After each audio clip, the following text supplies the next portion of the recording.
Et on commence ce GameX par une rencontre. Alors si c'est sur Adoptamex, ça m'arrange pas parce que j'ai pas pris de capote. Alors c'est pas grave, on en aura un peu besoin parce que là en fait on va juste rencontrer l'équipe derrière la nouvelle production du studio Dontnod qu'ils étaient déjà à l'origine de Remember Me.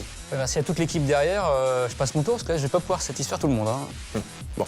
Donc leur nouveau jeu s'appelle Life is Strange, il est construit en 5 épisodes, chaque épisode sera vendu 5 €. Le premier vient de sortir sur toutes les consoles et sur PC.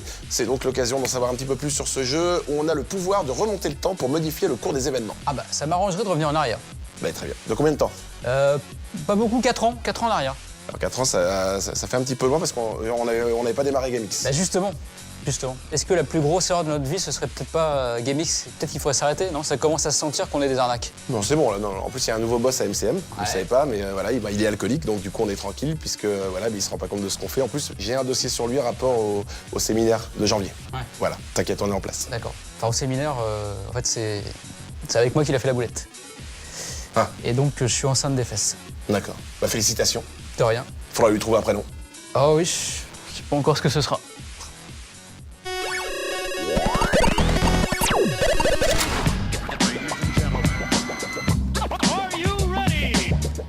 Cette semaine, direction les locaux de Dontnod, un studio atypique qui s'est déjà fait connaître avec Remember Me, un jeu très scénarisé qui a peiné à trouver son public malgré ses nombreuses qualités. Qu'à cela ne tienne, nous avons pu approcher cette fois-ci Life is Strange, une nouvelle aventure narrative qui vous mettra dans la peau de Max, une jeune adolescente américaine dotée de pouvoirs surnaturels.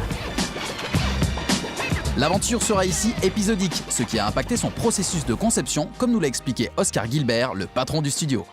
Au niveau production, c'est beaucoup plus compliqué parce qu'il faut en fait sortir 5 jeux, c'est 5 épisodes, les uns derrière les autres, avec très peu de temps entre les épisodes.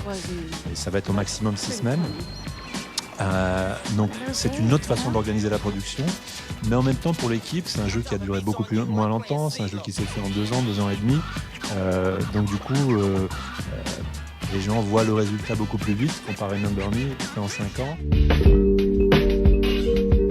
Après un pari post-apocalyptique, direction cette fois-ci Arcadia Bay, une petite ville américaine fictive sans histoire.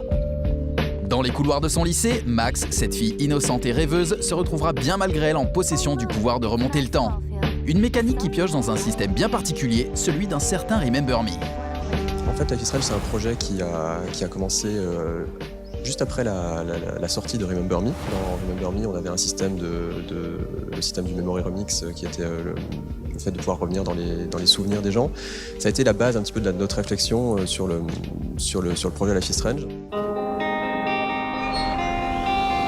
Un système qui permettra de revenir sur ses choix en sachant à l'avance ce qu'ils entraîneront.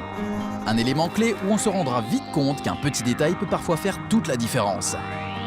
Enfin, chose inhabituelle dans un jeu épisodique, l'ambiance sonore. Elle a fait preuve ici d'une attention toute particulière, avec notamment la présence d'une bande originale ambiance folk très soignée.